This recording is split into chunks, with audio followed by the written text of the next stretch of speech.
share. Okay, can you guys, oh, is that the full screen? I don't want to do that. You said my desktop behind it.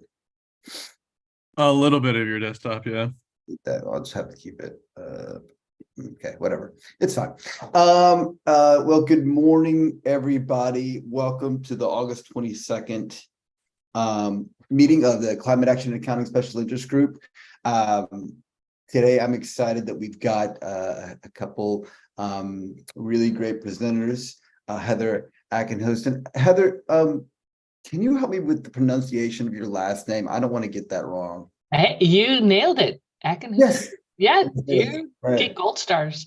All right, thank you. And then Truman Semans will be joining us shortly, but we're gonna hear from them on updates from OS Climate and all the work that they're doing. I'm really excited about this because you guys are just so many different programs going on and so much interesting work, especially related to the work that we do. It sounds like somebody rung a doorbell, David. I don't know what that means. Oh, sorry, I can mute it. I think just when people join, it's giving a little buzzer. I'll turn that off. Okay. So for those of you who are joining for the first time, I also want to flag that Hyperledger follows an antitrust policy. Really important to notice. We also have a Hyperledger code of conduct that we follow. But with that, I think I'll just kind of hand over because I want to make sure that we have plenty of time to kind of hear from the folks at OS Climate. Hi, Truman. It looks like you are in something from Middle Earth right now, like an elven. It looks beautiful where you are right now. But yeah, I'm in an old Southern hotel. Yeah. Okay, beautiful. That makes sense. What part of the South are you in right now? I am on the West Virginia border at a place called the Homestead. The Homestead. Which is, yeah.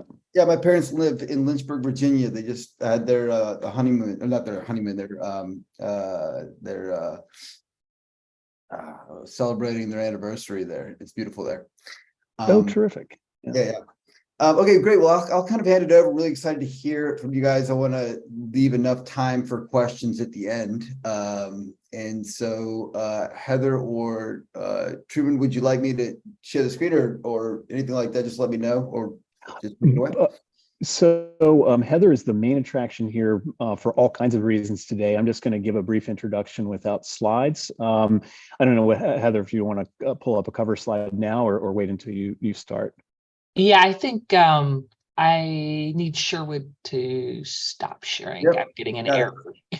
Awesome, thanks. Terrific. So just to kick off, thanks so much to David and Sherwood. We really appreciate the invitation, and this is a really, really exciting and important part of the Linux Foundation community. We're really indebted to participants, including Tom Bauman and others who really from the very early days of OS Climate have been supportive of what we're doing. So really pleased to be able to give you guys an update here. And for those on the call and those that watch the recording, one of the things that we're eager to do through this update to the SIG is to identify opportunities for collaboration, to welcome contributors to our current projects, to welcome also the potentially those that want to host projects that seem like a good fit with OS Climate as opposed to other parts of the Linux Foundation community. So I guess just the high level framing before handing it over to Heather to talk about our programs is that we started OS Climate 5 years ago to try to tap the power of open source, particularly to address the massive, multi-trillion, 5 to 7 trillion plus annual gap in investment flows needed to finance the transition to of the global economy to be able to meet Paris goals, and not only from a transition perspective, but also from the standpoint of social welfare and protecting the natural environment from impacts.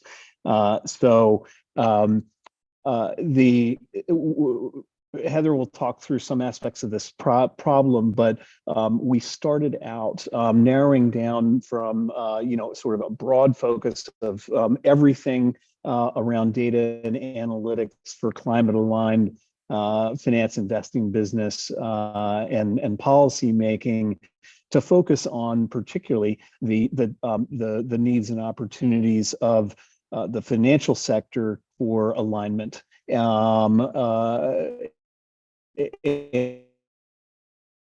And for risk management. So we started out working with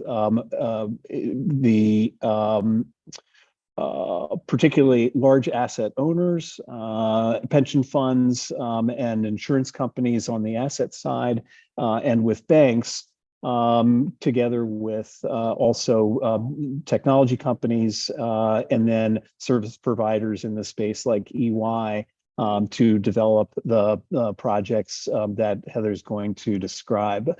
So we've just made the next big step out in terms of the types of corporate members that we are bringing into the community with Capgemini. Now you would think, they're an integrator like an Accenture, but one of the key things there is that the project that Heather's going to describe is all about helping large corporations to reach the levels of certainty in data and insights from analytics that they would need to make really large scale technology platform investments to move to a low carbon future.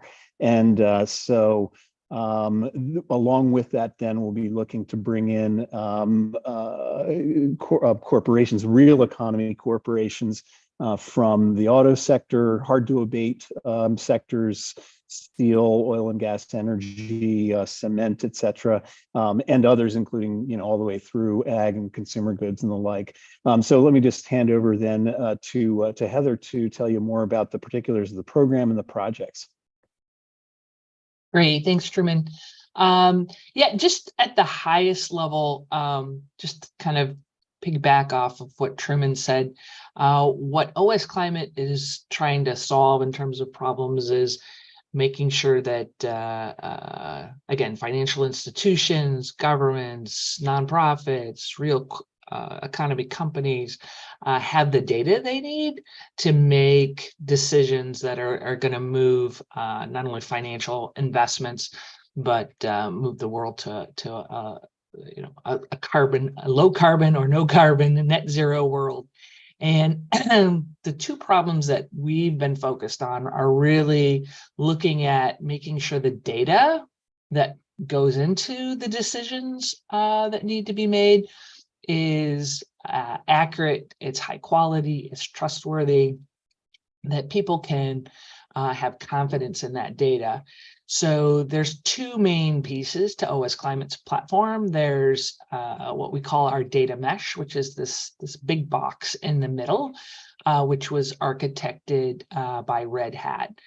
And the idea behind this data mesh is it's a federated system. So we're not copying all the data on the planet, but we are connecting to all the data on the planet in theory, right? That's our longer term goal, and these different types of data sources, and making them available for people to ingest into the analytical tools. Like I said, for assessing and understanding what's the risk that they have from a climate perspective, and how best to transition, and are they getting their emissions down to a point where we all can have confidence that our world's gonna hold together, as opposed to some of the nearly frightening climate changes that we're seeing just this summer. But the federated data mesh is the underlying layer that uses, like I said, some of the latest technologies that are out there to make sure that we can do different things on the data to have, like I said, the trustworthiness. So I'll go through those in more detail, but just wanted to kind of share this at a really high level, that if there's a data piece and then there's a tools piece, because there's lots of parts to OS Climate. So just diving into the data commons, the data mesh, like I mentioned, the core goal is to make sure that we start to manage data as code. And this is what's kind of an innovative architecture that Red Hat has brought to the program. So making sure that the data can be available to people at all levels, so that you don't necessarily have to be a technical person. We're building something called the data exchange that allows people to search for the data, understand where the data is, be able to select data. And I'll share a few slides about what that looks like. But really use almost like a shopping cart model, so that you can pull the data set you need, maybe a model that you would like, and pull that all into a tool very seamlessly. The other piece, like I said, is kind of what we call the pipes. So you've got the exchange, which provides the access, but underlying that are the pipes that allows us to manage data as code and really try to improve the quality and the audibility, but also ensure there's transparency. So one of the key problems and challenges with making decisions today is you don't know where all the data came from, or how it evolved over time, or how data was derived from other data sets. And like I said, this data mesh architecture tracks every change and versions all the data, and you can see all the historical data lineage, if you will, of what happened by whom, when, and all that type of thing. So that really drives the reliability and the ability to do comparisons more easily. And part of the data mesh is also having what we call open metadata, and that makes sure that there's consistency across the data sources, and that you have information about the date and the time and the version and the source and all of that. Like I said, our goal is to make sure that that all that is available for our users. So a little bit more on some of the data mesh challenges. Like I said, the architecture and the components are really focused on addressing the pain points associated not only managing with large, complex climate data sets, but data in general. So this is an extensible platform. The data mesh is a really good use case for climate data sets, but it could be used in the medical areas. It could be used in different industries. It's not exclusive to climate data. But with the federation, like I'd mentioned earlier, we want to connect to data sources. We don't want to copy data, because copying data tends to propagate this issue of versioning and integrity. And one of the key concepts that we focus on is that data is owned. And when you have data owners, that helps preserve the integrity. So when we pull data from the UNFCCC, or a source like risk thinking, as those data sources are updated, the data mesh will ensure that those updates are automatically triggered and tracked for users. And like I mentioned earlier, data as code is this new concept that really allows us to solve some of the problems where the data can be compared and is a lot more accurate and trustworthy. The other thing about our open source, and all of you know this, is open source really affords a level of transparency that's really critical, especially when there's a lot of, we'll call it climate science deniers. Being able to have that open source capability, being able to reproduce the results, being able to look at how things have changed over time drives that sense of confidence in the data that's really important. And then obviously as an open source organization. The data mesh also affords collaboration and efficiency, where, like I said earlier, data scientists can really be able to share their results. They can work concurrently, and they'll be able to simplify their knowledge sharing and be able to replicate results, which really can help produce or boost productivity for their work as well. And then for future proofing and ease of maintenance, this notion of managing data as code and using like software pipelines against data pipelines also lowers the cost of ownership in terms of maintaining and updating and modifying as requirements change. So ultimately, just to kind of in a one-liner, right, the data mesh is really all about creating a climate data product factory that's repeatable, where we have templates that our users can modify for their own purposes and leverage for their own data sets and for their own goals and use cases. I'm not going to go into a lot of detail into this, but this kind of shares a little bit about this notion of managing a data ingestion pipeline as code. It talks a little bit about the tools and the technologies that we're using. Like I said, I won't go into a lot of details. If you're interested, we can have a follow-up on those technologies. But like I said, there's some of the latest and greatest software, open source, and all of its open source technologies that we're using, Trino and Pachyderm and DBT and open metadata, to just name a few. All right. And just as kind of an example, so Risk Thinking is one of our partners, and they offered us close to, well over 17,000 data sets, both forward-looking climate data sets, as well as economic data sets, as well as some asset data sets for free.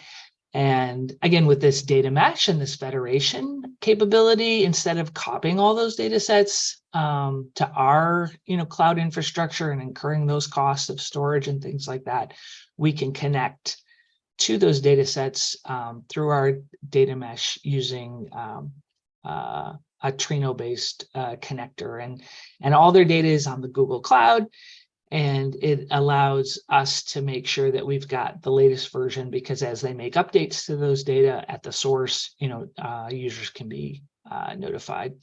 And again, just it's one example, but this applies to any data set that we would connect to.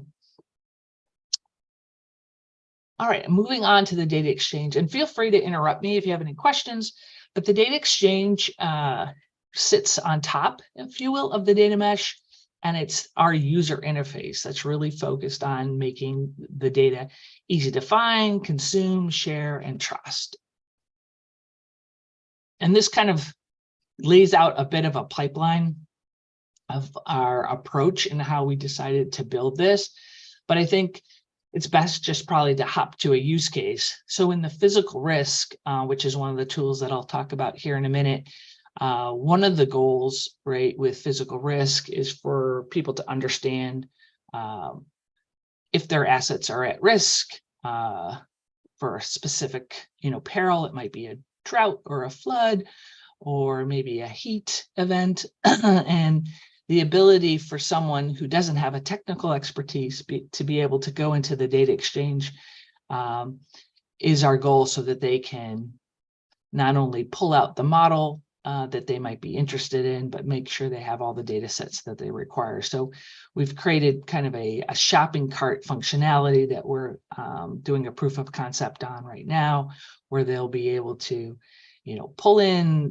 hey, I'm interested in drought. I'm interested in this particular area of the world. Maybe it's a group of cities, or maybe all their assets are in one city, and they can bring their own data. Maybe, it's a real estate portfolio that they have as part of their organization, and be able to pull all those ingredients, if you will, from the kitchen, and be able to perform the assessment using our physical risk and resilience tool. And And again, the idea was, they can get the data they need, use our tools, or conversely, they can download the data and the models for their own use, in their own bespoke environments if they have those as well. The data commons data mesh, there's also a couple sub work streams that we have at OS Climate that are also working together to, again, improve the data that we have as well as the quality of the data that we have. One is data extraction, which looks at sustainability reports and ESG reports from corporations. There was a contribution made by S&P Global of 75,000 corporate sustainability reports. And what we're using this tool to do is using machine learning and rules-based engines. We take those PDF files, which are like unstructured reports, and go through that and try to extract key metrics like emissions data and their net zero plans and their trajectories and things like that, so that data set is available for users, as well as can be funneled into our sector alignment and physical risk tools as needed. And then also we have what we call entity matching. And again, entity matching really tries to make meaning out of some of the data. So a lot of the data sources that we get don't necessarily provide real specifics about company entities. You might just get a company name. You might not be able to link it to information maybe that's kept in the SEC or something like that. So entity matching allows us to start to match company names with legal entity identifiers and LEIs, and uses a number of sources like life and things like that, so that we can start to map, who's the parent company, who's the subsidiary company, and that type of thing, so that especially when you're working with financial institutions, being able to basically know which companies you have data for and how that data is being used, and how it rolls up under a parent is important to understand the overall picture of how they're moving towards their net zero emissions. So that's kind of all the data pieces in a nutshell. I'm going to start to talk about each of the analytical tools. Any questions before we hop into the analytical tools that OS Climate's building?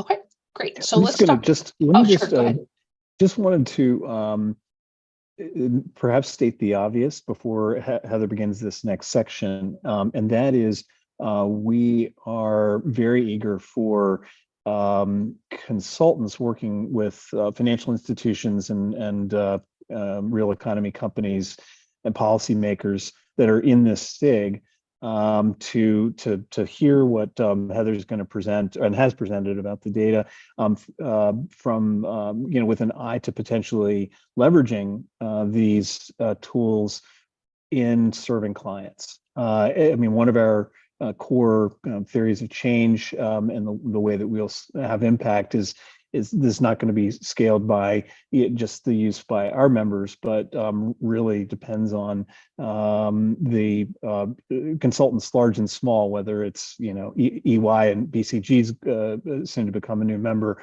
or small consultancies. We really encourage that, and certainly the project teams are available to onboard consultants that want to understand and get familiar with the things. Thanks, Heather. Go ahead. Great. Thanks, Truman. Yeah, so now let's talk a little bit about the tools that we have. There's three primary ones that I'm going to go over, and obviously, if you're interested in any of these, feel free to reach out, because I'm just going to kind of touch on some of the key highlights about what they do and what the focus is. So the sector alignment tool really looks at implied temperature rise and helps investors align their portfolios with a 1.0 1.5-degree pathway. And again, the hope is that we can help drive emissions down to zero, but this isn't a way to assess, where a company's at. A lot of companies have made statements about where they want to hit a net zero, whether it's 2050, but they may not necessarily have a well defined plan to get there. And so this tool lays out kind of all the steps in calculating a temperature score. We use a couple different methodologies, the One Earth climate model, as well as TPI. And basically you can take a look at different scenarios and see the results. And it allows us to, kind of have an independent view on where companies are relative to reducing emissions over time.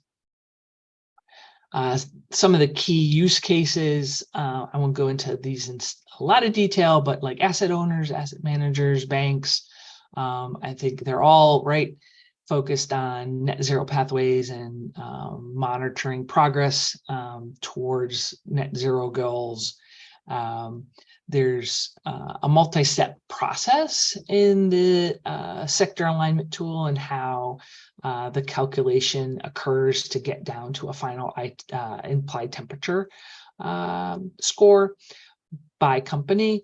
And the way we take a look at it is obviously a company may have made a commitment, but we take a look at where they're at and how much progress they've made, and if they're on target or not on target. So and then we weight what they say versus what like I said, where they're at currently, and provide kind of a weighted average. But some of the data sources are listed here that go into the implied temperature rise, but we take a look at DARE data and the different benchmarks and budgets that are available. We pull in, like I mentioned, some of that entity matching information and the glyph sources. The tool is pretty robust in that it can handle exchange rates and currencies to calculate a lot of the different information. But the ITR tool really has provided and uncovered a lot of challenges with the missing data, how estimates are produced.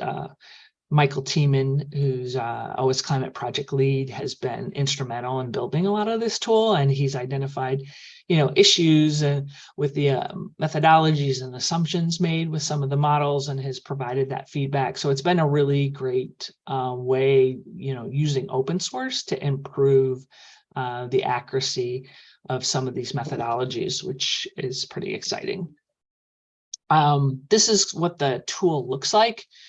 You can see here, this is a portfolio of different companies, these dots, and I know it's probably a little tiny. So like I said, if you're interested, we can do a deep dive on any one of the tools that you're interested in. But this is calculating, the overall implied temperature score of an entire portfolio with a wide variety of different groups of companies, electrical companies, real estate companies, different things like that. And like I said, we take a look at different scenarios. This one is using SBTI's methodology. So you can see that same portfolio looks a little different when you use their methodology versus the other methodology. And, the temperature score is showing as 1.98. You have the opportunity to look at different scopes, 1, 2, and 3 all together versus 1 and 2. And then looking at sectors individually. So this is our group of electric utilities, and you can see a lot of them are above the line, which is not a good thing. Where the line obviously is the 1.5 degree line, they're well above that. And then looking just specifically at gas and their plans. So that's just a quick whistle-stop tour of the sector alignment tool. I'll jump over to physical risk and resilience. And this group of tools is really focused on creating what we call like a plug and play set of hazard models as well as vulnerability curves, so that there's no one guaranteed prediction of the future. And what I love about the physical risk and resilience tool is it allows you to, like I said, plug and play different models, see what the results are, so that you get a better trajectory of what the probability of impact will be. In many respects, there's a lot of different use cases that physical and risk and resilience can support. A lot of regulatory agencies are talking about disclosures and disclosing risk. So that's an obvious one. Doing the scenario analysis and measuring the risk to a portfolio of assets and or companies is another use case. Understanding whether you want to make a loan to the next real estate developer who's looking to invest in building properties in Florida or some other area that's at high risk, maybe for flood inundation or coastal inundation or whatever, is another key use case. BNPP leads this work stream, and so they definitely are looking at a lot of these use cases, but obviously origination of loans is one of the ones that's a big priority. And then obviously operational risk. If you're a company and you just want to know what your risk is to assets within your own portfolio of assets, telecommunications, what's my risk to my, cell towers or what have you. I think there's, like I said, a lot of use cases for the physical risk and resilience. And BNPP has actually already started to use the toolkits internally to assess their risk on their lending portfolios. And we found a lot of interest, particularly in this project work stream, from academic organizations, as well as other companies and consulting firms who are actively participating to contribute to the physical risk tool. Just at a high level, the tool pulls in a variety of hazards. Think drought, again, flooding, heat, as well as other perils. We have a contribution from Jupiter that is a pretty broad solution that provides data for essentially all the hazards. The granularity is limited. However, it's a great indicator for first-time users to see if they have risks that they're exposed to. And then obviously different assets have different vulnerabilities. So a key piece of the physical risk and resilience tool is to look at the vulnerability profile of different assets, right? A building will have a different vulnerability profile than, say, a dam or some other type of asset.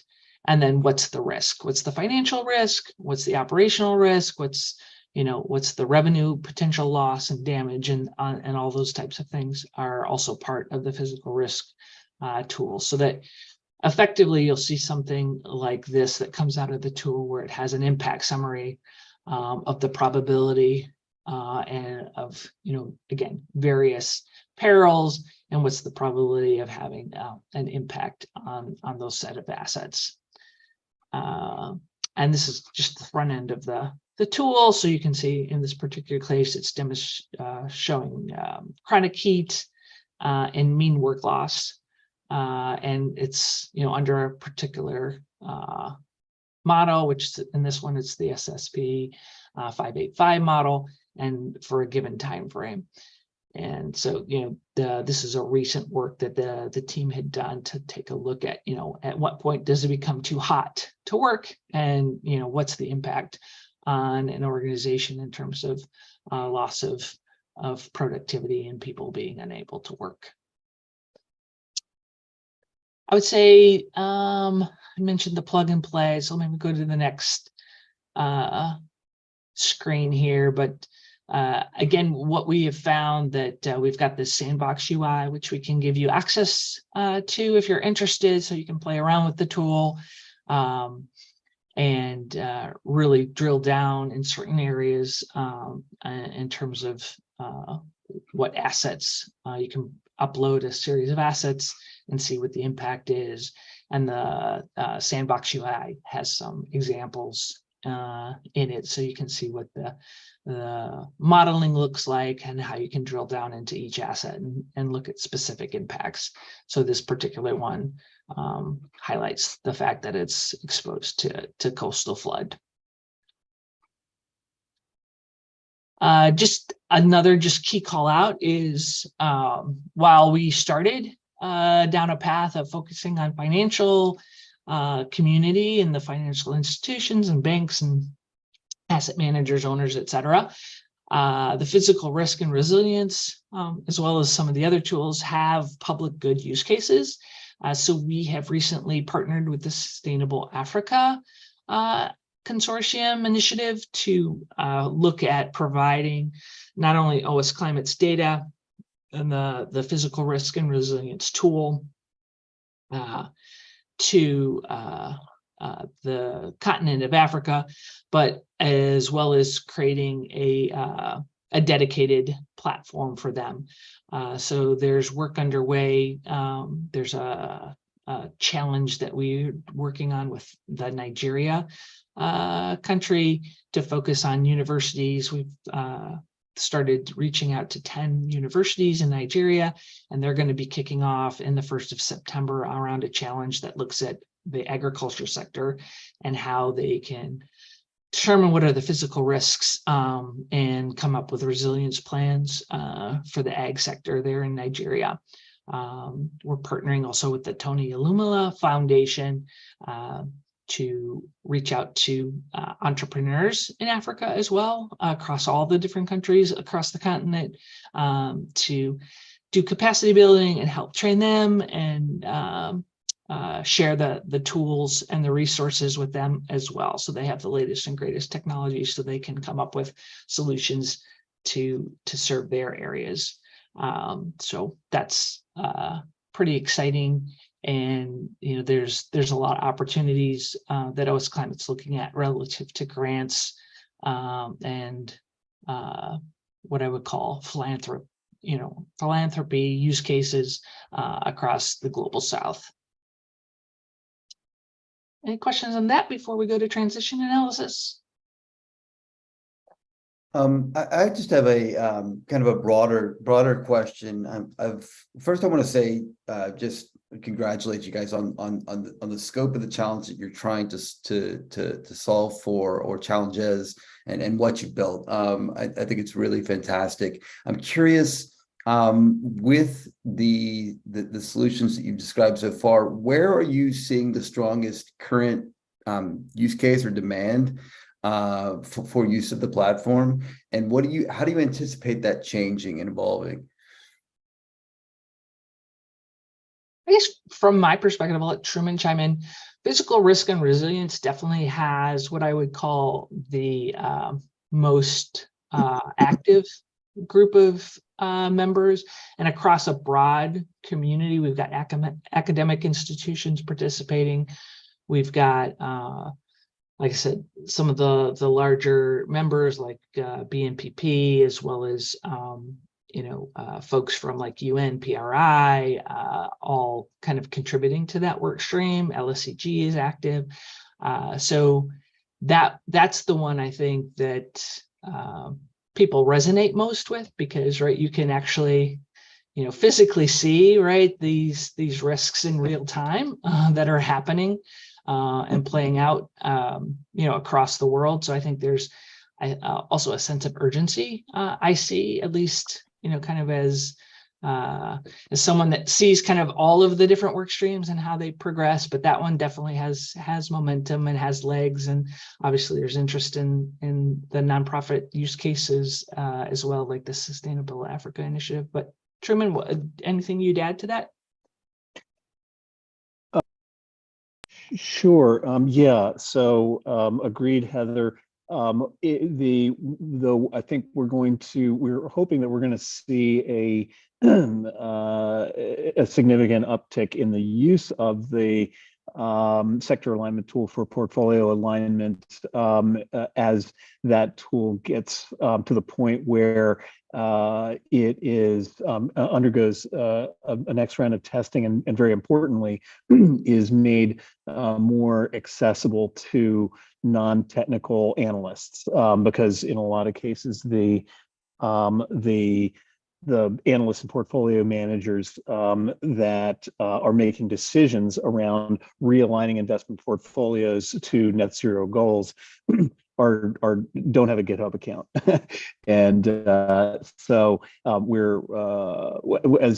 when we presented this to the Net Zero Asset Owner Alliance, which is a group of about now I think 40 plus pension funds and insurance companies on the asset side with combined 10 trillion in assets. 40 and some of those are going to be involved in the testing, and so we'll see what that uptake looks like. Oh, Truman, you're breaking up. And then what Heather's to talk enough so that I can continue. Yeah, you're just getting a little bit garbled there, Truman, so it's hard to hear you towards the end. Okay, is it clear now? Clear yeah, enough? That's better.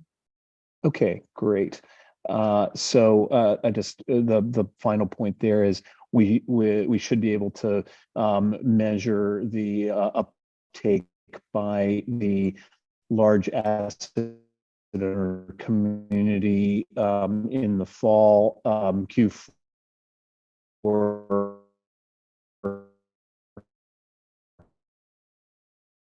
Okay, yeah, you're starting to fade out again.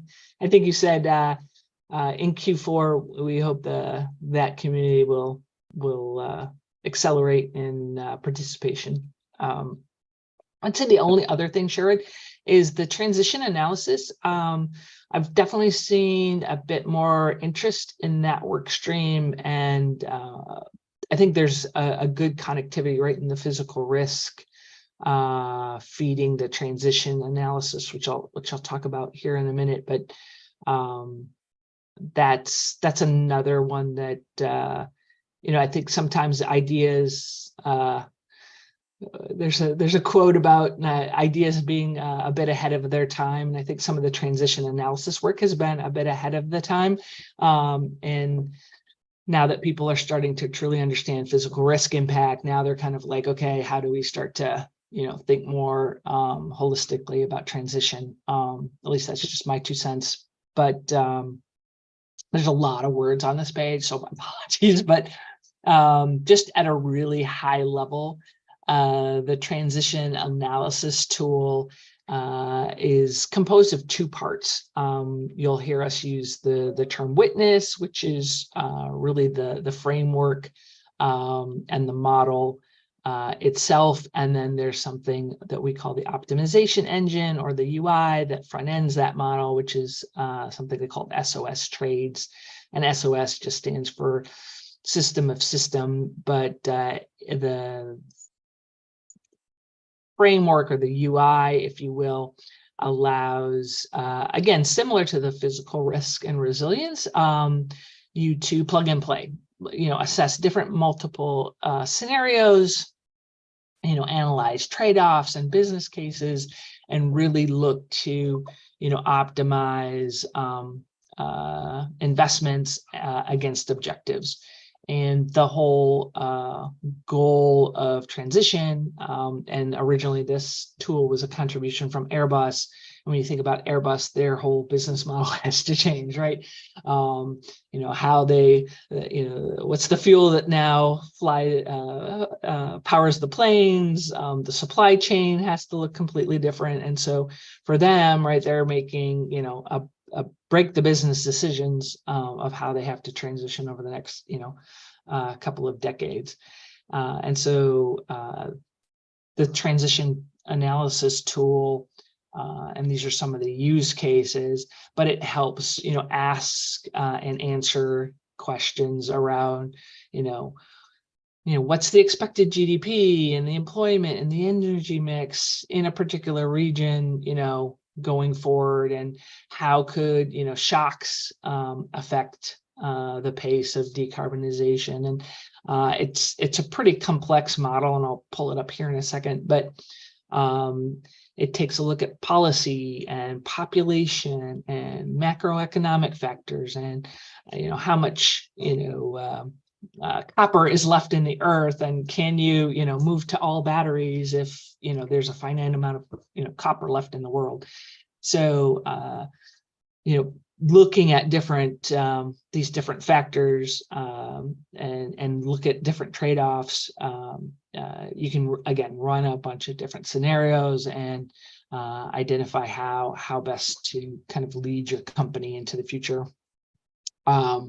Again, I'm not going to go through all the different use cases because I know we only have a few minutes left, but this is what the model looks like. And like I mentioned earlier, it looks at policy changes and how that might impact transition. It looks at the population, how many people will be employed, and scary things like, at certain,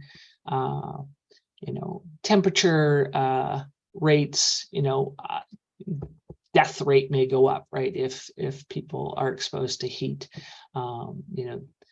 deaths may increase and different things like that. But it looks, at capital and productivity and,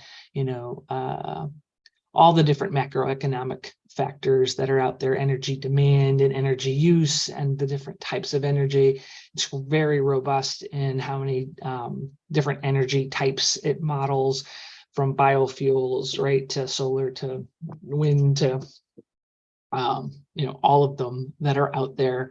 It also looks at investment in R&D areas, and I use the copper example again. Material consumption, how much is left, and how much natural resources are available. So all of those factors play into the witness model. It's pretty complex, and again, if you're interested in this one, or anyone in the community is interested, we certainly can do a deep dive on the witness model as well. And this is just an example of an optimization where they want to maximize welfare but minimize CO2 emissions, and looking at different design variables in terms of how they would invest in technology. Would they use different types of liquid fuels or solid fuels, or like I mentioned earlier, there's a lot of models that are built into the tool, and it's super popular. Yeah, not only complex, but it definitely is very robust in the modeling that it does, and and how it looks at population and land demand and things like that.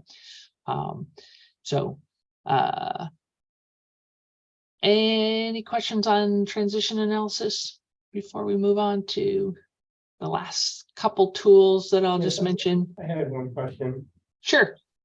You don't have to go back to the slide, because one of those slides had a bunch of bullet points, and one of them on there was related to investment strategy.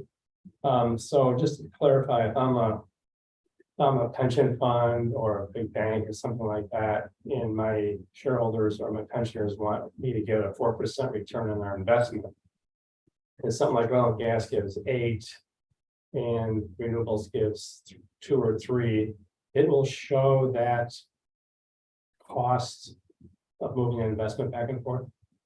No, I'm going to jump in here. So I think it's the bullet. You have to go all the way back. There was some bullets about, and maybe I read it wrong. Your first slide with bullets, the very first one, where it looked like it was helping. Yeah, the first bullet point. Is that a strategy tool essentially for investment? It's not. So at this stage, so what this would be is an input. So for one thing, the model is global at present, and so the key, the most important parts of the roadmap over the next several quarters are A, regionalization, B, sectoral specification and more detail around that. While the models will ultimately get down into the microeconomics of a particular firm. Actually, I'll come back. That gets to Sherwood's earlier question. At present, this will be really more of an input used in checking market sizing and in these kinds of things for different types of technologies. So that's there would not be any sort of return on an investment type of an output for the public versions of the model. Now, one other thing that kind of getting back to Sherwood's question earlier about use and how does this scale. So one of the really exciting things about the project for OS Climate and our, kind of realizing our theory of change by having the open source projects then taken out and used in consulting with financial services companies and real economy companies is that Capgemini is about to launch at New York Climate Week, the week the 18th of September, a new product and service offering where they'll extend the open source model into the particular economics and markets and specifics of a particular company, so they're engaging with the auto sector and large emitters at this stage primarily. Sorry, long answer to your question, and I extended it beyond what you asked about, but hopefully that's helpful. Oh no, that's helpful. I'm looking at it. I guess it's on the return, but it's more. I was thinking for policy changes. If I can show an investment, I'm an investment firm, and I can show that unless you give some type of credits or help me turn around a renewable, so that I can get the same kind of investment through taxes that I would in oil and gas, because I got to pay these pensioners. To give you that block of data that then companies can take to various governments and say, this is why we're not moving as fast as we are. We need some more help. That's a great question. And so we've been strongly encouraging, and CAP's clients have been strongly encouraging them to extend the policy levers that are modeled beyond essentially carbon price into a range of different of the large policy levers for the major sectors. And so when it gets there, then for sure it'll be useful not only for companies that are lobbying for policies and measures like renewable energy standards or feed-in tariffs or whatever it may be. Also then something that's available to policymakers to make their own deliberations around because this flows through sort of, it'll be regionalized macro to be able to look at, okay, if I dial up and down, various types of just general stimulus or, tax, interest rates, different kinds of things, looking at that and looking at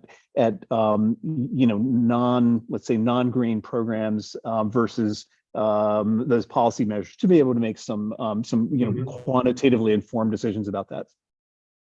Okay, great, thanks. Great question, thank you. Okay, and I know we only have 5 minutes left, so I'll be super quick. So PCAF came up with a methodology or definition for carbon emissions. Sorry, just going to jump in to say that PCAF is essentially a large consortium of banks and lending institutions that are kind of developing and implementing carbon accounting based standards for their activities. Go ahead, Heather. Yeah, thanks for jumping in there. But they came up with a methodology to calculate emissions for sovereigns or countries and OS Climate worked with Allianz to basically implement that methodology. Again, federating data sources like UNFCCC and PriMap data and a few other key sources, and be able to pull that together and actually produce a data set of the carbon footprint for sovereigns. And that's available. It's a project that we're basically moving to phase 2 on. Right now, we've got the data set produced. It was done in a manual way. And now, as I had mentioned at the very beginning of the presentation, we're implementing our data as code data mesh around these main data sets, so that, as I mentioned earlier, if UNFCCC or PriMap updates the data set, it'll automatically trigger, and that entire data pipeline from pulling them those key data elements into and performing the calculation and creating the new data set will all be done automatically through our data as code mechanisms, and all be tracked and versioned and things like that. So that's an effort that's currently underway, but we're super excited by that. And there's a lot of interest in this particular data set by the community. So that's good work happening. And then and just an example of like who's interested in that. So I had a couple of weeks ago had a great discussion with a person who's the new data the data interface, I guess, with the financial community on for the UNFCCC. And Todd is very excited about examples of this, and particularly the infrastructure that's underlying, which could potentially be used for a range of other similar things that are ambitions that GCAP has in the UNFCCC. Sorry, go ahead, Heather. Yeah, no problem. And then I know like we literally have like 2 minutes left, so I'll just touch on, we have one other work stream, which is the data extraction AI work stream. That just to refresh, we have 75,000 corporate ESG and sustainability reports that S&P Global contributed. So we're using machine learning and rules-based techniques and natural language processing to extract key metrics from those reports, so we can create a data set. So won't spend much time on this, but at the end of the day, it's about pulling out information from unstructured data and making data sets with certain key performance indicators, whether it's scope, emissions information, or targets, and making those available. Was this a vector database then that's being created for ESG data for the AI model? I'm sorry, I quite catch that. Is this so I'm looking at your processor. So is there out there somewhere now a vector database that's the AI that the AI models are using? Vectorize the data into vectors? Yeah, I think, I'm not sure if it's when you say vectorized database. So the models they've been trained, and now they're kind of being retrained with the 75,000 reports. So there's actual work underway in terms of validating the accuracy of the model. So we don't necessarily have the full set of, here's all the metrics from the 75,000 reports at this point, because they've been trying to train a subset of the reports. But yeah, if you're interested, definitely can send more information about what they're. Yeah, I'm looking for a vector database that's got carbon emission data. I can't find one. So got it. Okay. Might be proprietary. I don't know. Okay. Yeah, I definitely can share where they're at and what work they've done so far. But it's all open source and available. So. Oh, okay. I've got to apologize because I think actually both of us need to jump. I definitely need to jump onto another call. But you absolutely feel free to follow up with any other questions to us directly. Jeff, thanks for the questions that you've Good raised. presentation. Great And presentation. Thanks. super. Well, great to be in touch, and Sherwood, thanks again, and David, really appreciate it. This is great. We appreciate the opportunity, and likewise, if you push this thing out to the rest of the SIG, folks are absolutely welcome to reach out to us. We'd love to talk, to the extent that, again, they might be interested in contributing or to leveraging the tools in their consulting, or potentially to host a project with us. Thanks, Truman. Thank you, Heather. Thank you. Have a great day. Bye. Bye-bye.